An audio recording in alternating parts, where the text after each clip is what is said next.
پاکستان ترکیہ سعودی عرب کے درمیان تاریخی مشترکہ دفاعی معاہدہ، کسی ایک ملک پر حملہ تینوں کے خلاف جاریت تصور ہوگا۔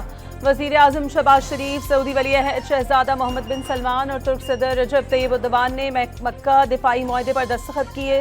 سربراہ اجلاس میں تینوں ممالک کے درمیان تاریخی، برادرانہ اور اسٹریٹجک تعلقات کا جائزہ، خطے اور عالمی امن اور استحکام سے متعلق اہم امور پر بھی تبادلہ خیال، اجتماعی دفاع اور مشترکہ سلامتی کو مزید مضبوط بنانے کے عزم کا اعادہ، دفاعی شعبے میں ہر سطح پر تعاون بڑھانے پر اتفاق۔ وزیر اعظم نے دفاعی معاہدے پر دستخط اعزاز قرار دے دیا، امید کا اظہار کیا دفاعی معاہدہ آئندہ نسلوں کے لیے امن اور استحکام کا ضامن بنے گا۔ شہباز شریف نے ایکس پیغام میں فیلڈ مارشل عاصم منیر کی خدمات کو بھی سراہا۔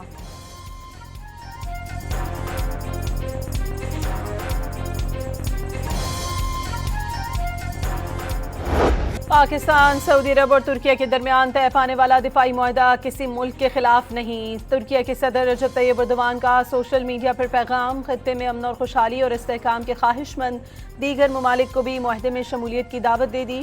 سعودی وزیر خارجہ نے مکہ دفاعی معاہدہ تینوں ممالک کے امن، ترقی اور عوام کی خوشحالی کے لیے اہم سنگ میل قرار دے دیا۔ معاہدہ ایک محفوظ مستقبل کی راہ ہموار کرتا ہے۔ شہزادہ فیصل بن فرحان کا ایکس اکاؤنٹ پر پیغام۔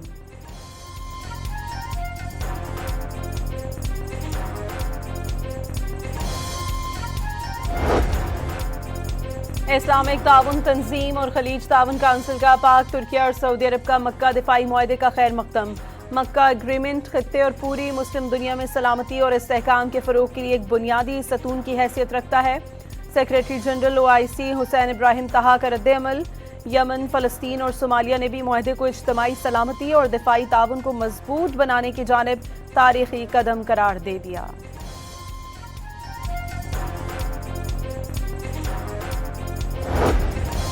وزیر اعظم شہباز شریف کی روضہ رسول صلی اللہ علیہ وآلہ وسلم پر حاضری، نائب وزیر اعظم اسحاق ڈار اور وزیر دفاع خواجہ آصف بھی موجود۔ ریاض الجنہ میں نوافل ادا کیے اور ملک و قوم کی ترقی کے لیے دعائیں کی۔ شہباز شریف دورہ سعودیہ مکمل کر کے مدینہ منورہ سے پاکستان روانہ، گورنر مدینہ شہزادہ سلمان بن سلطان نے الوداع کیا۔ پاک، سعودی عرب اور ترکیہ نے معاہدے سے ایسا پلیٹ فارم مہیا کر دیا جس میں باہمی اتحاد ہو، کسی ملک کو جغرافیائی یا دہشت گردی کا خطرہ ہو، مل کر اسے حل کیا جائے۔ وزیر دفاع خواجہ آصف کا رد عمل، واضح کیا پلیٹ فارم کے دروازے کسی کے لیے بند نہیں ہونے چاہیے۔ نیٹو کی طرز پر مسلم ممالک اپنے تنازعات دور کریں۔ اسرائیل کے معاملے پر تمام مسلم ممالک کو اکٹھا ہونے کا بھی مشورہ۔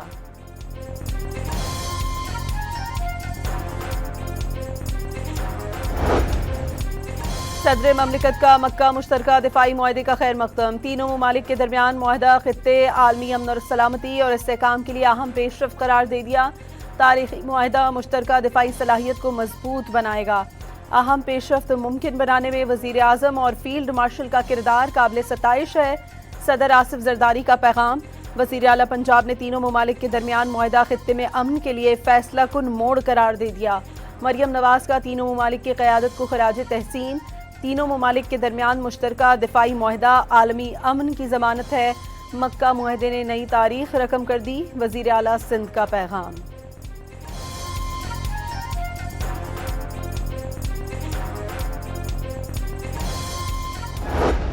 پاکستان، سعودی عرب اور ترکیہ کے درمیان تاریخی مشترکہ دفاعی معاہدے پر سعودی گلوکار کا خصوصی نغمہ جاری، سہ ملکی اتحاد، علاقائی امن اور مشترکہ طاقت کی علامت قرار۔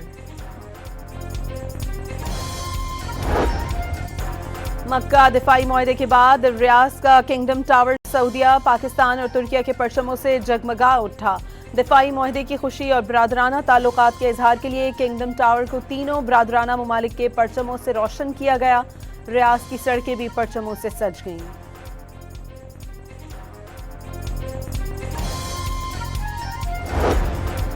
مسلم ممالک بیرونی دشمن قوتوں کے مقابلے میں متحد ہوں اور اپنے وسائل پر انحصار کریں، ایرانی وزیر خارجہ کا مشورہ۔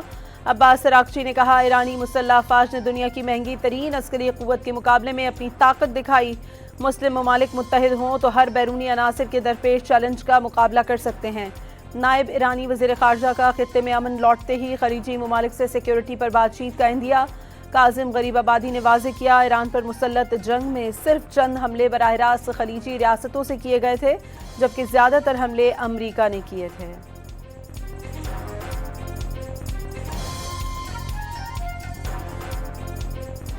سیکیورٹی فورسز کا ہنگو میں فتنہ الخوارج کے خلاف آپریشن۔ ISPR کے مطابق آپریشن کے دوران 7 خوارج دہشت گرد مارے گئے۔ فائرنگ کے تبادلے میں پاک فوج کے کیپٹن حمزہ اکرم شہید ہو گئے۔ قبضے سے گولہ بارود اور اسلحہ برآمد کر لیا گیا۔ صدر مملکت، وزیر اعظم، وزیر داخلہ، وزیر اعلیٰ پنجاب اور سندھ کا ہنگو آپریشن میں شہید کیپٹن حمزہ کو خراج عقیدت۔ اہل خانہ سے ہمدردی اور تعزیت کا اظہار۔ اپنے پیغامات میں کہا کیپٹن حمزہ نے اپنی جان وطن پر نچھاور کی اور شہادت کا رتبہ پایا۔ کیپٹن حمزہ سمیت شہداء کے خون کا ایک ایک قطرہ وطن کے تحفظ کی ضمانت ہے۔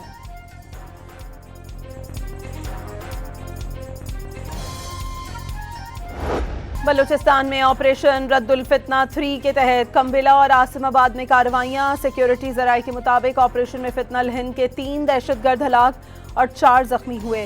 2 کی لاشیں برآمد کر لی گئیں۔ سرچ آپریشن کے دوران 68 مربع کلومیٹر علاقہ کلیئر کرا لیا گیا۔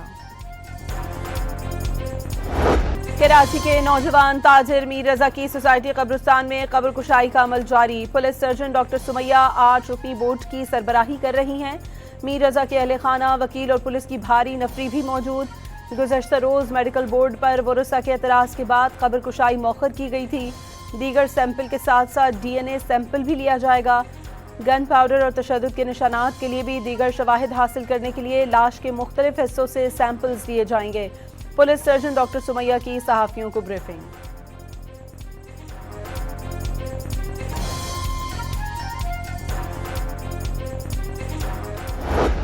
امریکی chairman joint chief of staff نے صدر ٹرمپ کو ایران جنگ سے نکلنے کا مشورہ دے دیا۔ جنرل ڈین کین کے مطابق تنہا فضائی طاقت کی بنیاد پر ایران جنگ نہیں جیتی جا سکتی۔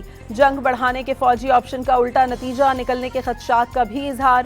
امریکی ٹی وی کے مطابق توانائی تنصیبات اور پلوں پر حملوں سے ایرانی عوام کی حمایت کے بجائے مخالفت بڑھے گی۔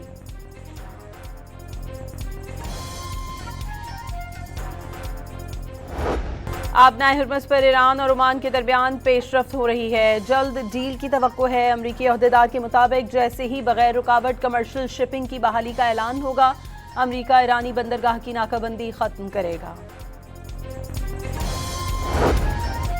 امریکی اڈوں پر جوابی حملے کی پلاننگ برسوں قبل تیار ہو چکی تھی۔ ایرانی فضائیہ کے ڈیپٹی کوآرڈینیٹر کا انکشاف۔ کہا امریکہ کی بہتر ٹیکنالوجی، ایئر ڈیفنس سسٹم اور طیاروں کے باوجود ایرانی پائلٹس نے بہادری کا مظاہرہ کیا اور خطے میں امریکی اڈوں پر کامیابی کے ساتھ حملے کیے۔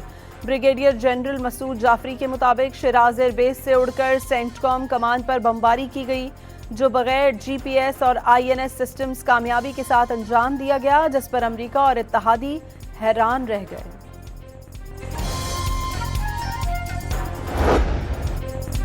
پاسداران انقلاب نے جنگ کے دوران امریکہ اور اسرائیل کے تباہ کیے گئے طیارے اور ڈرونز نمائش کے لیے رکھ دیے۔ ایرانی سرکاری میڈیا پر تصاویر جاری کر دی گئیں۔ پہلی بار امریکہ کے F-15 جیٹ کی باقیات بھی دکھائی گئیں۔ تصاویر میں پائلٹ کی طیارے سے چھلانگ لگانے میں مدد دینے والی تصویر بھی شامل۔ تہران میں ایرانی عوام کی مسلح افواج کے حق میں ریلی، بڑی تعداد میں شہریوں کی شرکت۔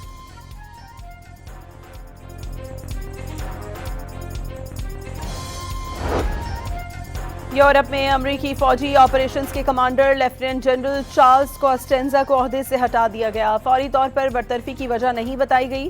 جنرل چارلز کوسٹینزا کی 2 ماہ بعد عہدے کی مدت ختم ہونا تھی، جن کی جگہ جنرل تھامس فیلٹی کو لینا ہے۔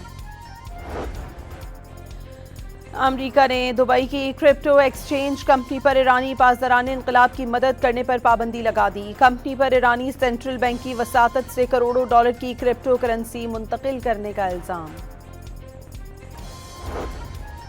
امن و امان کی صورتحال کے پیش نظر آزاد کشمیر الیکشن کے تیسرے مرحلے کے شیڈیول کی تبدیلی۔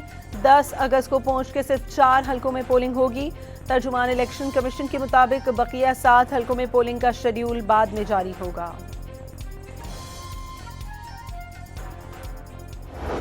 آزاد کشمیر کے غیور اور باشعور عوام کا پاکستان سے والہانہ محبت کا اظہار۔ ضلع حویلی کشمیریوں کے ہم پاکستانی ہیں، پاکستان ہمارا ہے کے نعروں سے گونج اٹھا۔ کشمیریوں نے ثابت کر دیا پاکستان اور کشمیر کا رشتہ کبھی ختم نہیں ہو سکتا۔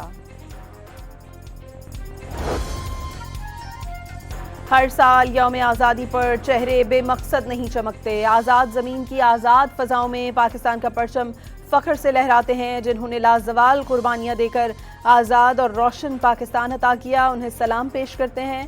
79ویں یوم آزادی کے موقع پر نوجوانوں کا اظہار خیال۔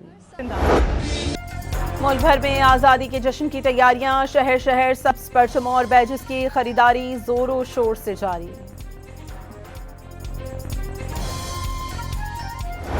مادر وطن کے دفاع کے ساتھ پاک فوج عوامی خدمات میں بھی پیش۔ پاک فوج کے راولہ کوٹ میں شہریوں کے لیے مفت میڈیکل کیمپس، علاقہ مکینوں کو مفت طبی سہولتیں فراہم کی گئیں۔ کشمیریوں کی فری میڈیکل کیمپس کی پذیرائی۔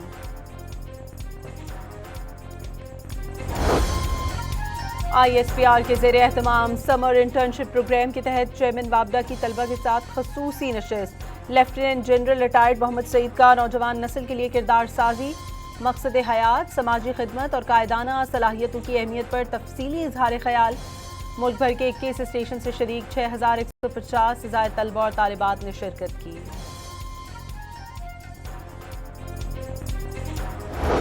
پیٹرول 2 روپے 20 پیسے اور ہائی سپیڈ ڈیزل 1.5 روپے فی لیٹر سستا۔ پیٹرول کی نئی قیمت 327 روپے 62 پیسے اور ڈیزل کی نئی قیمت 380 روپے 86 پیسے فی لیٹر مقرر۔ وفاقی حکومت نے ڈیزل پر لیوی 81 پیسے مزید بڑھا دی، مجموعی لیوی 74 روپے 28 پیسے فی لیٹر ہو گئی۔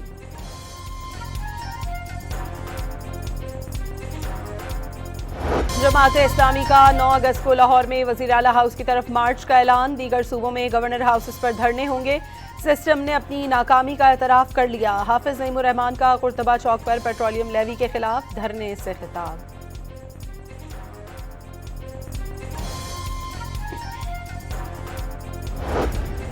وزیر مواصلات عبدالعلیم خان سے آل پاکستان گڈز ٹرانسپورٹ اتحاد کا ویڈیو لنک اجلاس۔ ایکسل لوڈ، SRO، موٹر ویز پر گاڑیوں کے مسائل اور دیگر امور پر تفصیلی تبادلہ خیال۔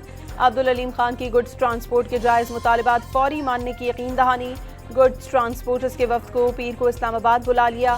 گڈز ٹرانسپورٹرز انتہائی اقدام کی طرف نہ جائیں، ملکی مفاد کا خیال رکھیں، وزیر مواصلات کا مشورہ۔ وزیر اعلیٰ پنجاب کی زیر صدارت خصوصی جائزہ اجلاس۔ ستھرا پنجاب کو صوبے بھر میں مزید بہتری کا ہدف دے دیا۔ مارکیٹوں، بازاروں اور کمرشل ایریاز میں یکساں طرز کی ڈسٹ بن اور گاربیج بیگ استعمال کرنے کا حکم۔ کمرشل ایریاز میں صبح 5 بجے مرکزی روڈز کی دھلائی اور صفائی کی بھی ہدایت۔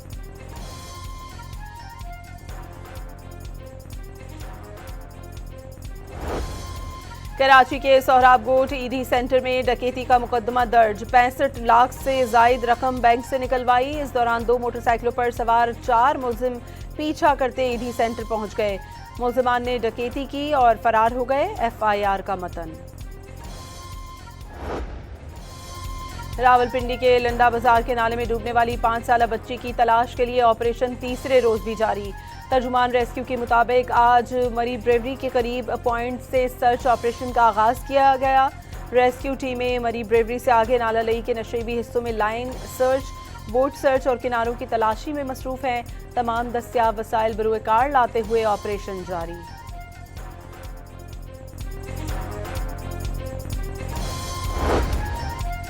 سندھ میں HIV کیسز کے پھیلاؤ کا معاملہ۔ 5 مختلف کمپنیوں کے IV انفیوژن سیٹ غیر معیاری قرار دے دیے گئے۔ ڈائریکٹر ٹیسٹنگ لیبارٹری سندھ کے مطابق ڈرپ سیٹ کی تیاری میں بھی استعمال ہونے والا مٹیریل غیر معیاری نکلا۔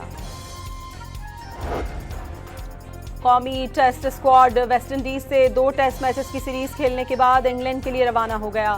پاک انگلینڈ کے درمیان 3 میچز پر مشتمل ٹیسٹ سیریز شیڈیول ہے۔ سیریز سے قبل قومی ٹیم سلیکٹ 11 کے خلاف 4 روزہ وارم اپ میچ کھیلے گی۔ پہلا ٹیسٹ میچ 19 اگست سے شروع ہوگا۔